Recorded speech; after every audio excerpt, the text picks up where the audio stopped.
Alrighty, YouTube, it's your boy Zxous, and we are back with another Goddess of Victory Nikke video. Now, as we get closer and closer to the first year anniversary of Nikke, I do want to have some guides out for you guys, of course, for newer players and some I want to say new-ish players, right? Like, I know brand new players are going to come to Nikke for the anniversary. We've probably already had newer players who came for the collab that just happened 2 months ago. So yeah, I wanted to do guides here for you guys to understand this, that, and the third, right? So make sure you guys subscribe. We are on the road to 9K. We are right now currently at 8,350, which means we are 650 away from 9,000, right? And of course, if we can get 9,000 early on in November, we will finally be on the road to 10K. And it's my all-time dream since I was a kid to get 10K subscribers on my YouTube channel at least one time in my career.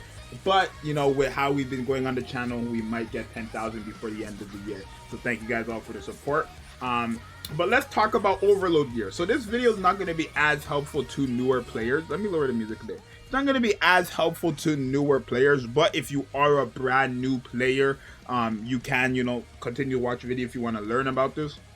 This is mainly for either older players who still don't know how it works, or like the newish players who again came for like the summer event, the collab, or even slightly before then. I want to say if you came maybe around the summer event, or maybe even slightly before then, you probably start seeing overload gear now, especially since from then you had Anise, 2B, A2, the schoolgirls. You've had a lot of crazy characters come out, not to mention all the characters that are already in the game that you might have snagged. So I'm going to try to explain overload gear in the best way I possibly can. And then when Red Hood comes out, I will update the tier list of the overload tier list, who to prioritize and who not to. I haven't updated that yet because I've been waiting for the anniversary. But I'm going to explain overload gear.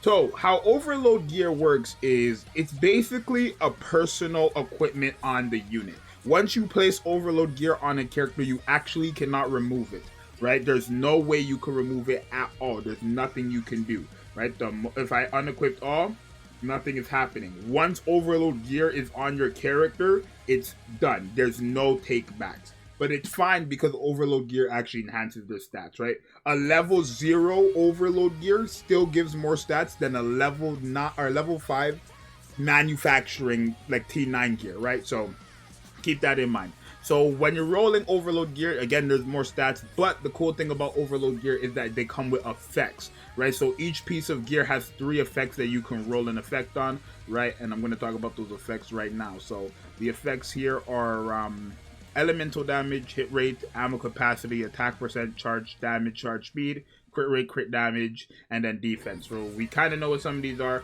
right? I'm going to explain the ones that people probably still don't understand. Hit rate is accuracy in this game, right? Max ammo capacity is increased in how many bullets a characters have.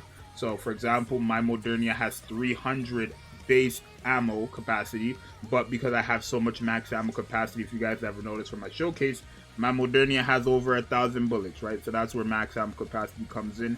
And then charge speed and charge damage is pretty simple for characters who have charge mechanics, so rocket launchers or snipers, or any characters whose weapon changes into a charging weapon. Those characters benefit from that. Crit rate and crit damage, we all know what that is. Defense, we know what that is. Attack, we know what that is. And then elemental damage is just type advantage, right? Just you do more damage when you're type advantage, right? So it's as simple as that.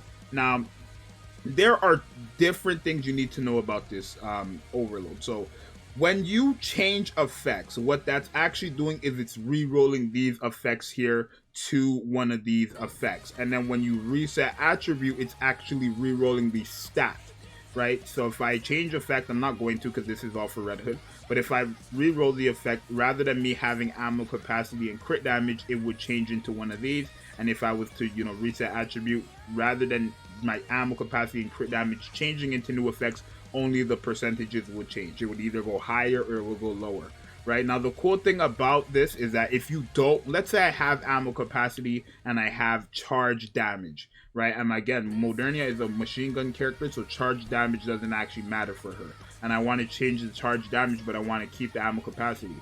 As you guys see here, there's a lock option. By locking it, it is going to cost you a decently amount of the custom modules. It depends on how much you have locked. For example, let me go to one that has none locked if I can. Here, right? If I try to lock it, it's 2 here, but for the ones that I have 1 already, it's going to be 3, right? If I already have it locked, it's going to go higher. The more I have locked, the higher it goes. The less I have locked, the lesser it is, right? But if I lock it and I do try to reroll the effect, it will keep my max ammo capacity and reroll the other 2 effects, right? And the same thing goes for, well, reset attribute. Again, doesn't really matter if it's locked or not, I don't believe. If I reset attribute, it will reset regardless, right? So the lock is really just for the change effects, right? I'm not going to test because, again, all of those are for Red Hood, so I'm not 1,000,000% on the reset. I haven't reset attribute in like 3-4 months, so I'm not 1,000,000% sure there, but I'm pretty sure even if it's locked, the percentage will still change, right? Actually, I don't think it should. I don't think it should, actually.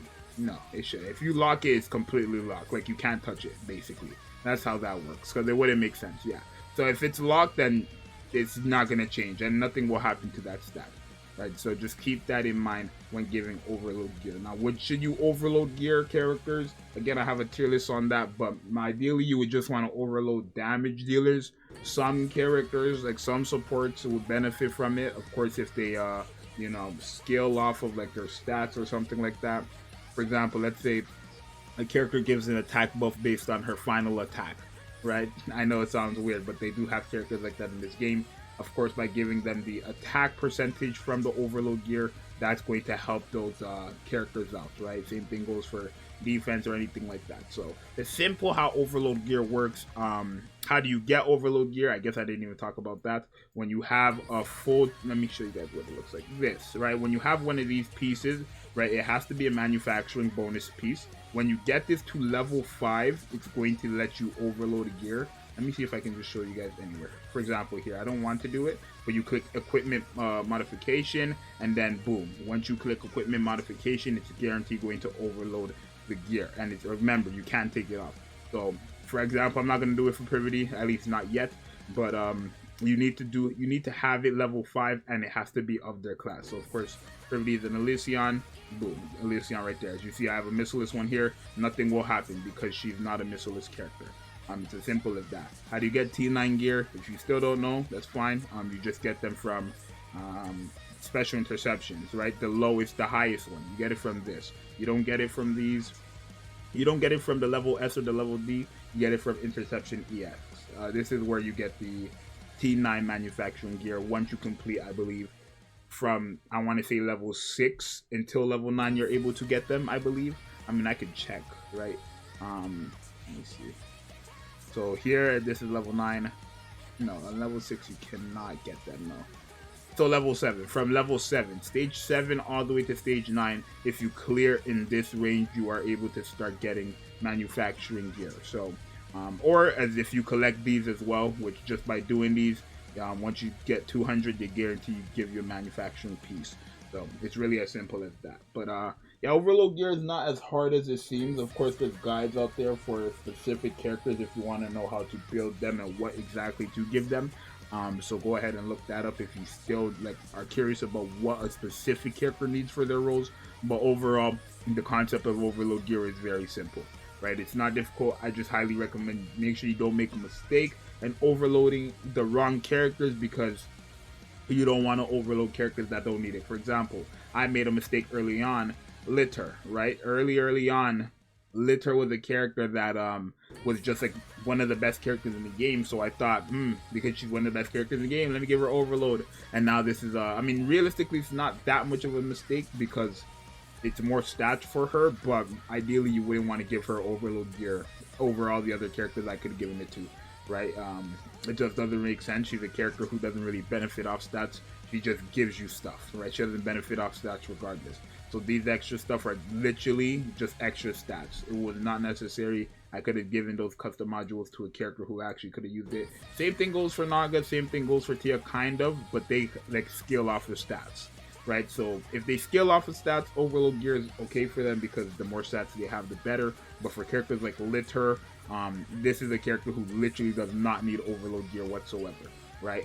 Literally, unless you want her to be a bit more tanky with the additional stats, but this is like your last option for overload gear, even though she's one of the best characters in the game. So you guys let me know what you think. Hopefully this was helpful for anybody who wants to understand how overload gear works completely. If you're a newer player, you don't have to worry about it for a while, but if you've been playing from, I want to say, the summer or even slightly before that till now, you probably are starting to get overload gear or T9 manufacturing gear. So just be ready for all that stuff, and hopefully you do it correctly.